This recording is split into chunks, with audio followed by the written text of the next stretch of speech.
there's this thing, I talk about this in the book, which it's the trade agreement. There's this document like this. It's like 2 phone books.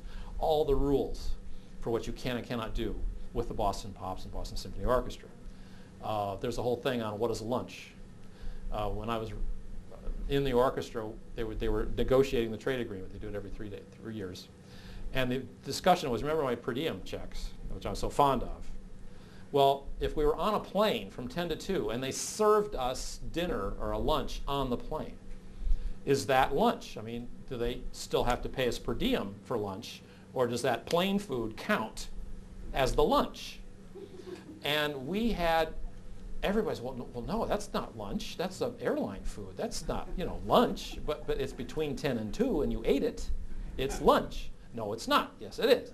And never mind Mahler, Beethoven, Mendelssohn. This was the big topic. All summer, what is a lunch? Do we get per diem for plane rides and the lunch? So when this is going on, I just thought this was so funny that I would, when they served us, when they had catered dinners for us before concerts, which they often did, they didn't have to pay us for per diem, obviously, because they provided it. But I would go past the management table during these dinners, and I would just walk up, very sincere, and I'd say, I didn't eat my dessert. Can I have $5 of my per diem? Oh my God. And I'm just needling these people with all these, arcane little legalistic, what is a lunch? I didn't eat my soup.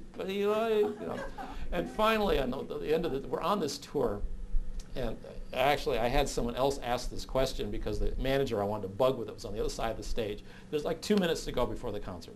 And I called the stagehand over. I said, I got to know the answer to this question. It's a per diem question. Got to know.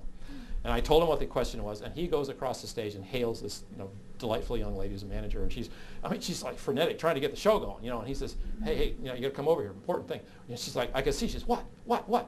And he asked her the question, because they had fed us a dinner that night, and they were going to fly us home right after the concert. And so they didn't have to pay us per diem. And so the guy says to her, Justin Locke wants to know, if he throws up on the plane, does he get his per diem?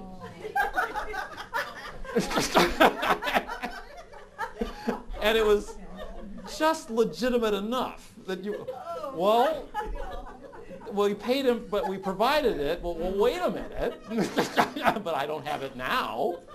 Should I get per diem for this?